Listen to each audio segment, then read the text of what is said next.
Thank you to GForce Software for sending me OB-X to review. As always, they have no control over what I say in this review. Frankly, I barely have any control over what comes out of my mouth 90% of the time, so let's jump right in.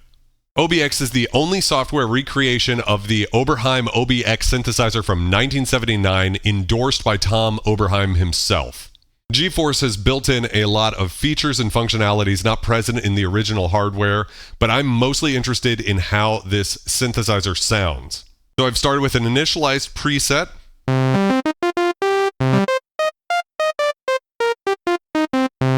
So immediately you can hear that the sawtooth sound we're listening to is rather dark, and that is how vintage sawtooth sound. I have a vintage Oberheim Matrix 6 behind me. As way of comparison, this is a perfect digital sawtooth wave. And this is OB-X's. So you can hear that it's very authentic and dark, and I really love that it doesn't have that kind of fake digital sort of sound to it. The cutoff over here is all the way open, so there's not that, but we could increase the brightness by cranking the resonance. But even that is actually quite a mid-rangey, nasally sort of frequency. If we increase the filter sustain and increase the modulation amount here, now we can open it up all the way so we can get some actual brightness to the sound.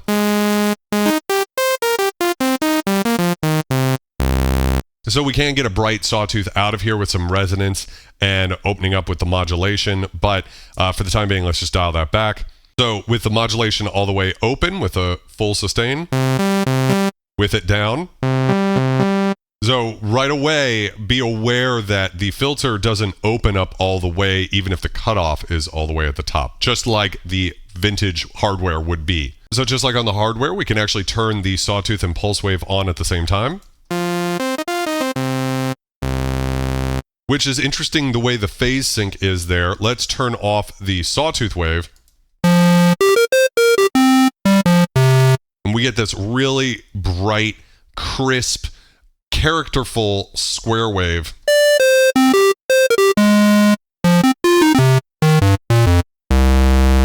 We have control over the pulse width. We can go through 0. And sounds absolutely gorgeous. Let's create some pulse width modulation with the LFO. So over here, we can control the rate of the LFO. We can choose the shape, so sine, square, or sample and hold. Let's leave it on sine for now. And we have 2 destinations this LFO goes to. Let's send it to the pulse width modulation of oscillator 1, that's what we're listening to, and see what we get by cranking up the depth. Let's slow the rate down.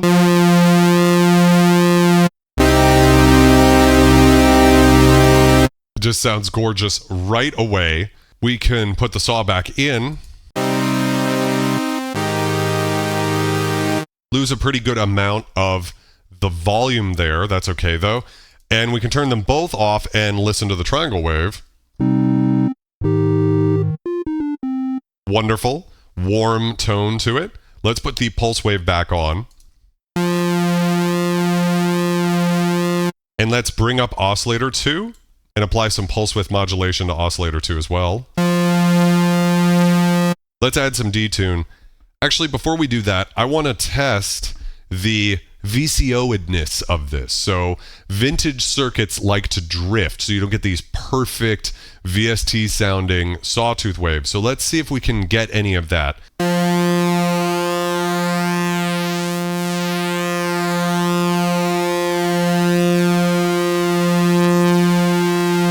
So there is some movement in the sound already. If we turn the depth down, you can hear.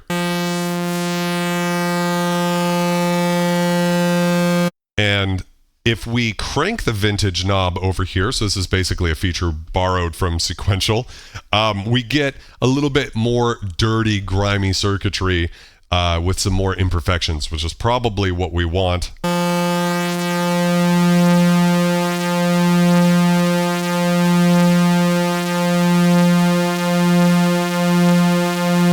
We can take it pretty far, and that's with the frequency being perfect there.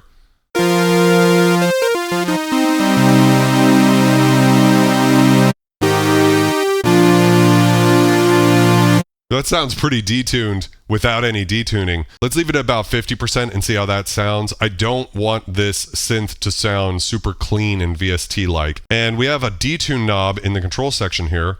We can add a little detune. There, just to lushen it up.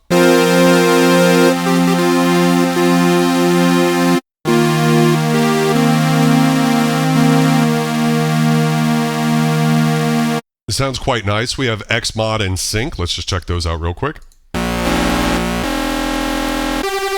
Get these wonderful ring mod tones.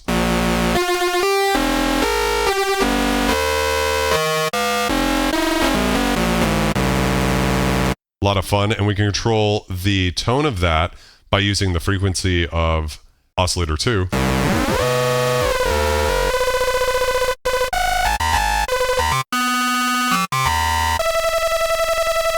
So that's a thing for those types of sounds. We could also use sync, and what that's going to do is give us that famous sync sound, but without sweeping it, we're not really going to hear anything. It'll just change the timbre.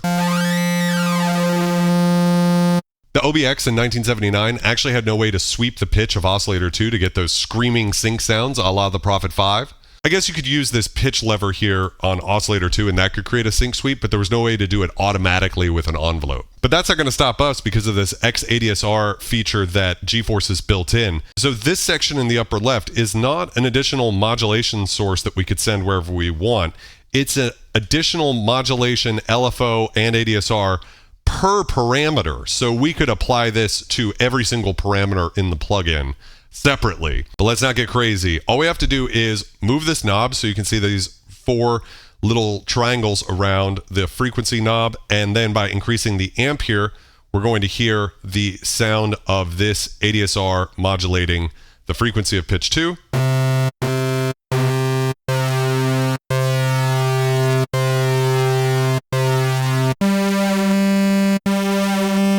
Sounds really great. We have a little bit more of control over this because we've actually got a sort of sustained decay 5-stage instead of just 4-stage ADSR.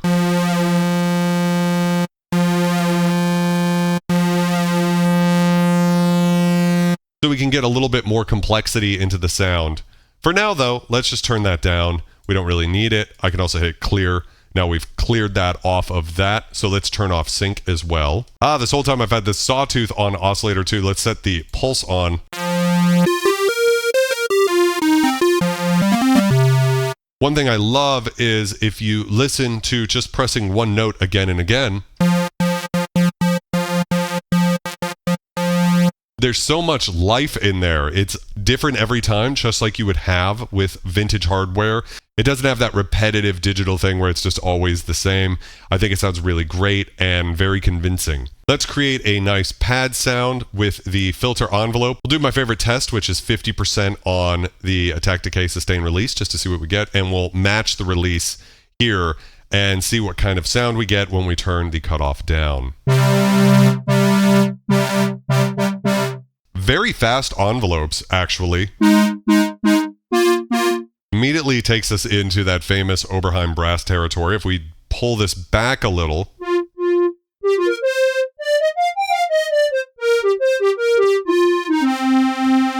we can get that sort of trombone-y effect. This sounds great. Let's add some resonance and see how that sounds. Very gentle, actually. Sounds great. Let's crank it, of course.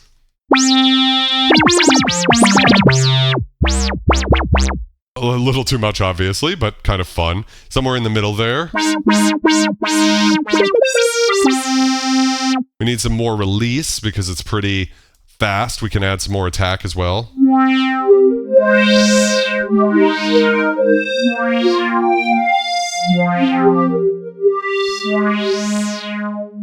Touchy, probably like the original hardware. You have to be kind of careful with these.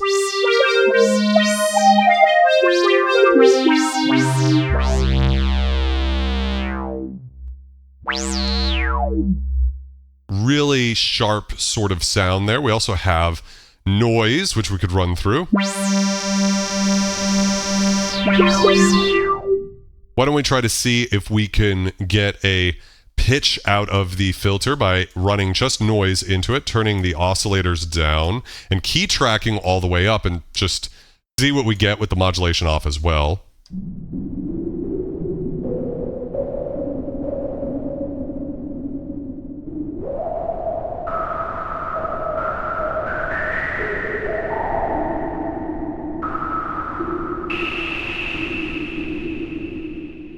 Not getting that full self-oscillating resonance, which is fine. I love vintage synths that don't fully self-oscillate, but it's pretty good. And if we bring in a little bit of an oscillator,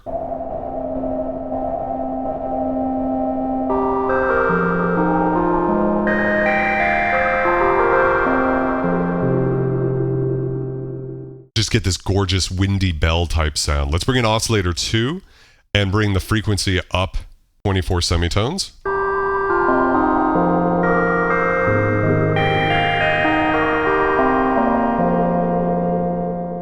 We could add some modulation in to see what happens.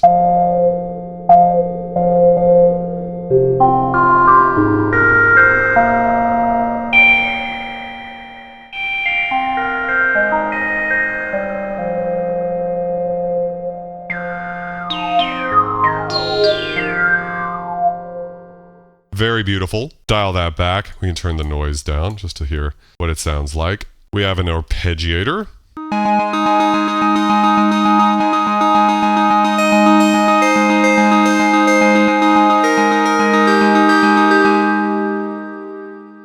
Sounds great. We have a bunch of different modes, down, up, and down. You can see what's going on at the top of the screen here. Random.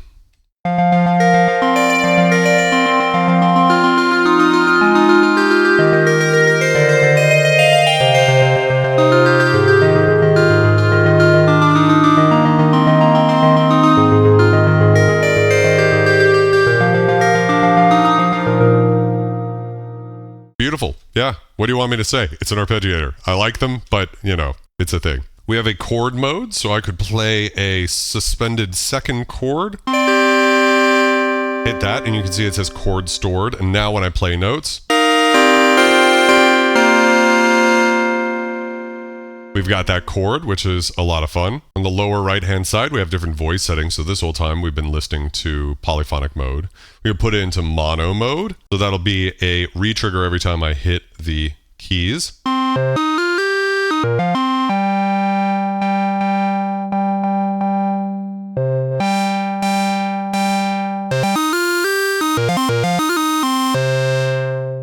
Legato mode, if we want to smooth out that when I'm holding one key down.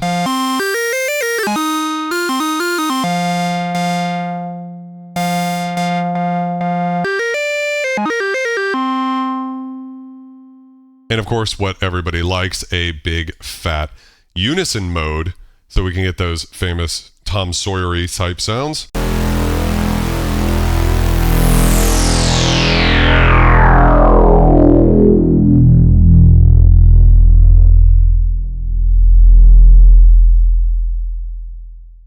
That is earth-shatteringly deep. A little more resonance.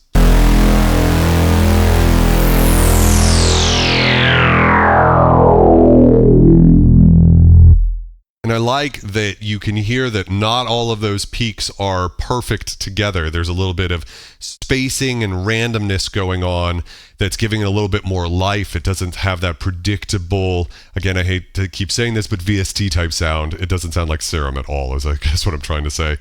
Let's crank the vintage knob up even further, see if we can really break it.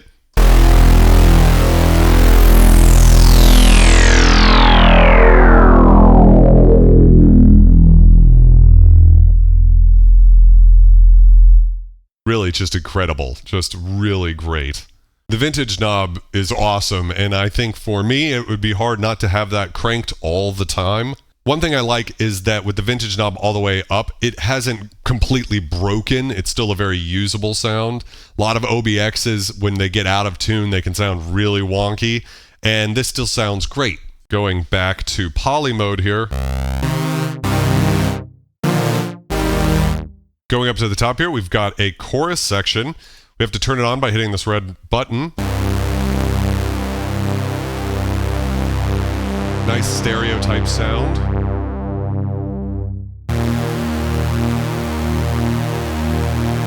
Sounds like some extra bucket brigade delay in there. Oh, it's nice. It's almost like phasery. Wow, it sounds really wide.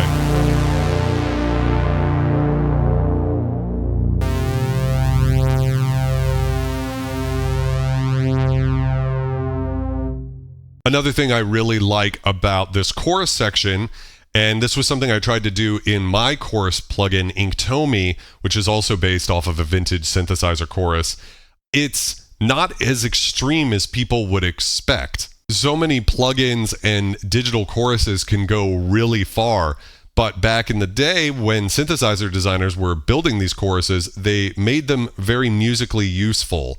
It's one of those things where even if you crank the knobs to their extremes, it's still very nice. And I love that. I think this chorus sounds really authentic.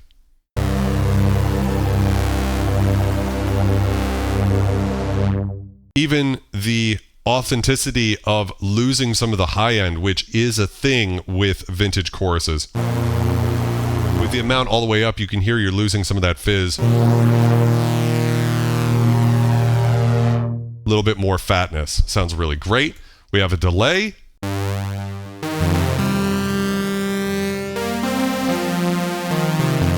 Wow.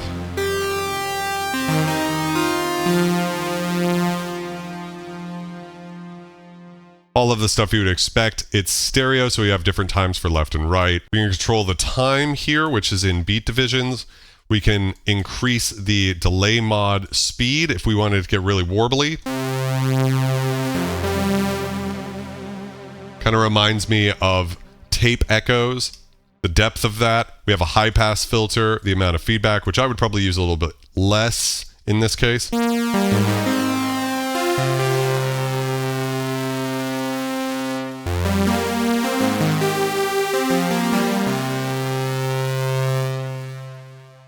And let's check out the reverb. So we have a few different presets, which is slapback, small, medium, large, and huge. So you can control all of that. Let's check these out. I'll turn the release down all the way and a little bit tighter decay.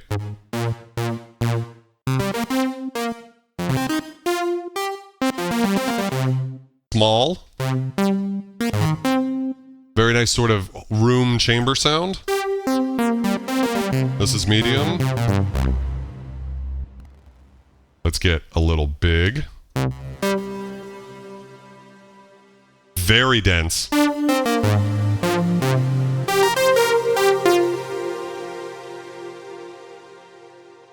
To me, this reverb feels more like a modern reverb in the sense that it can have a lot of modulation and a lot of density to it.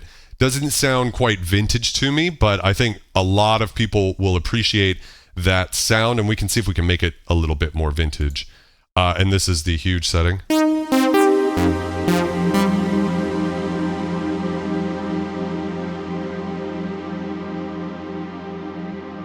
Almost a freeze reverb. Maybe it might be. No, it's just giant. It just keeps going. Really big lexicon type vibe. Let's go back to 4, the large one.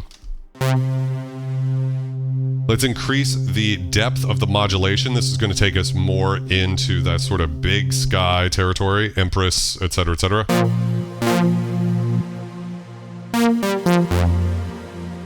You can hear in the tail that modulation. If we take it all the way, it might get a little seasick. Yeah, you can hear that in there. That's a accurate thing.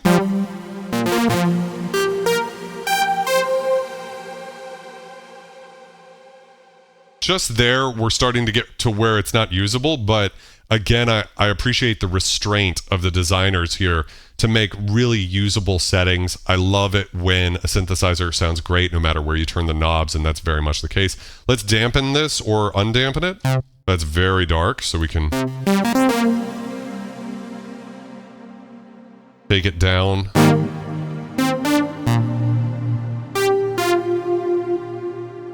me, that takes it more into that lexicon territory. Increase the decay and crank the size all the way up.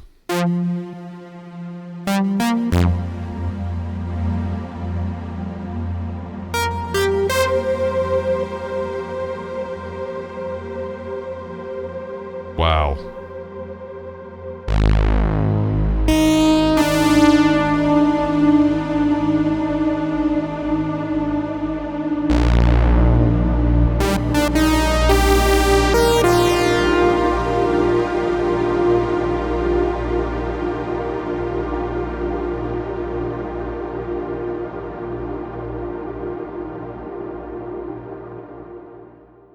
Yeah, just sick. Really gorgeous sounding reverb for sure. No ringing metallicness, just dense cloud of ambient goodness. Okay, let's add some release back in. I want to try the sample and hold out on the filter. Hopefully you guys can see what I'm doing here. I'm adding some LFO sample and hold to the filter in the modulation section and adding some depth and see what we get. I'm going to turn modulation off, but the resonance up.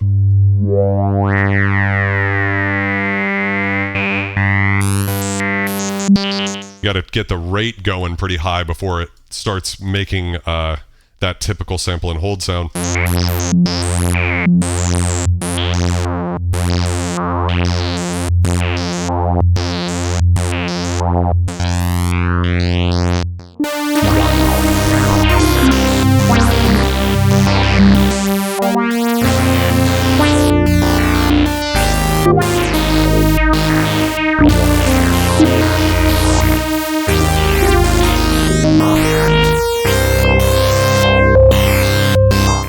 Pretty incredible, and just has that authentic tone to it. I really am enjoying getting lost, hearing all of those little differences every time you press a key. The lushness is there. Can I get an amen? Hallelujah. Looks like we can create some amplitude modulation as well.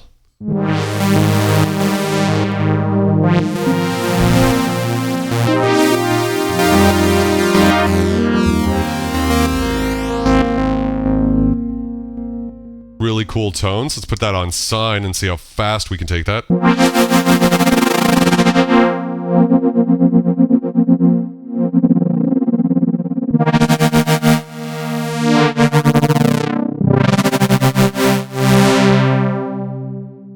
Really great.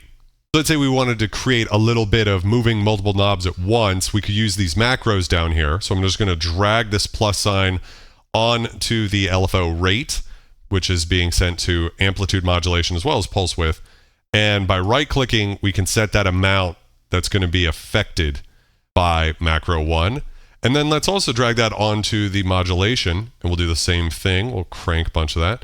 So that as it is right now, it's this sound. But we can change macro 1 and...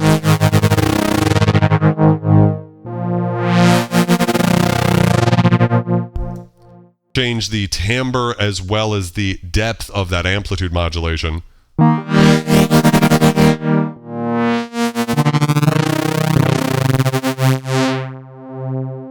Super neat, a lot of fun and quick and intuitive. I can see how this is very useful. We all have MIDI controllers with knobs, and you could just MIDI learn these 4 macros to your MIDI controller and use this for all sorts of performance features instead of just being stuck with only a mod wheel. To finish off, I touched on the X ADSR earlier, but let's talk about the X LFO. It works the same way, so I'm going to move the cutoff here. That way we have our 4 little triangles.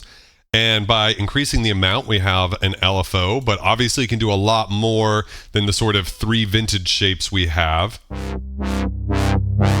We've got sine, triangle, ramp up, ramp down. Let's turn off the amplitude modulation for now. We have these interesting halfway between ramp and square wave sounds, which are really good. To me, almost have a side chaining type sound. Of course, we have square waves. Or a unipolar square if we wanted to only go positive, for instance. We have red noise, which is super cool. And random. And you can hear that is per voice, which is very cool. Sample and hold. We also can delay that and smooth it out.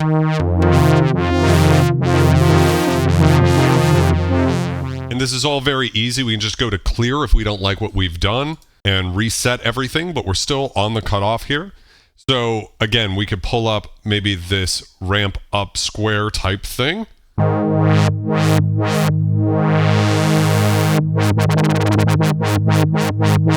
We could build in a delay.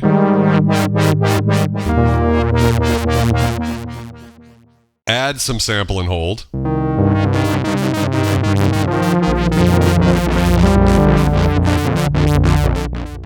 Get a lot of complexity, and then we could smooth all of that out if we wanted, which makes it more sinusoidal.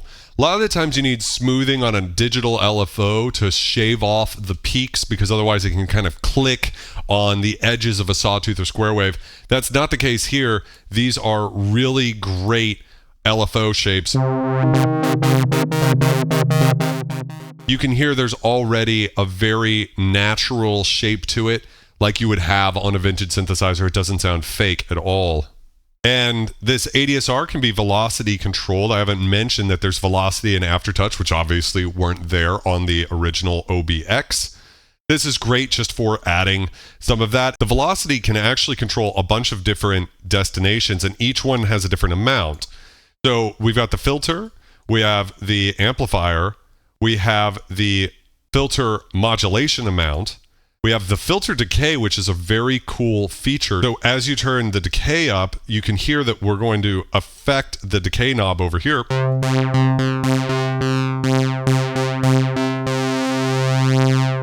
So we get different amounts of decay, which is very cool. And then we could also control the macros with velocity, and the same stuff applies with aftertouch. So that's a quick overview of everything going on with OB-X, the stuff I think was interesting. Of course, there's more than what I covered. I just sort of scratched the surface, but I want to give you guys a demo of how this plugin sounds. And it does sound good. And at $59, also known as 1% the cost of an OB-X8, I think it is a really great value.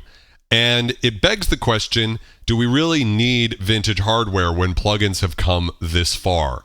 Now, Disco DSP actually gives away a free recreation of the OB-X synthesizer called OB-XD. I've done videos on that before, and it sounds really great too. But what I love about what GForce has done is by adding in features like XLFO and XADSR and the effects, they've really elevated this plugin from being just a recreation to being that recreation, staying true to the vintage character of the hardware, but giving us the niceties of things like built-in effects that weren't possible back then. I think if you've watched this point of the video, I don't really need to say too much, because at $59, you've already heard how incredible it sounds. The interface is a perfect recreation of the OB-X, but you've got these added features like the chorus, the LFO, XADSR, the macros, velocity and aftertouch, so many things that elevate it beyond being just the OB-X hardware. And I think GForce has just put so much love and care into the little details that a lot of other plugin manufacturers unfortunately don't always get those little details in. I'm very impressed by this plugin, and I can see why GForce has become the de facto standard for vintage recreations in the industry today. I didn't play any patches in this video because I wanted to focus on the core sound of the components of this synthesizer. But if you want to hear some patches, here's a video on the screen of me not talking, just playing presets, so you can hear how those sound as well. Look forward to seeing you there, okay?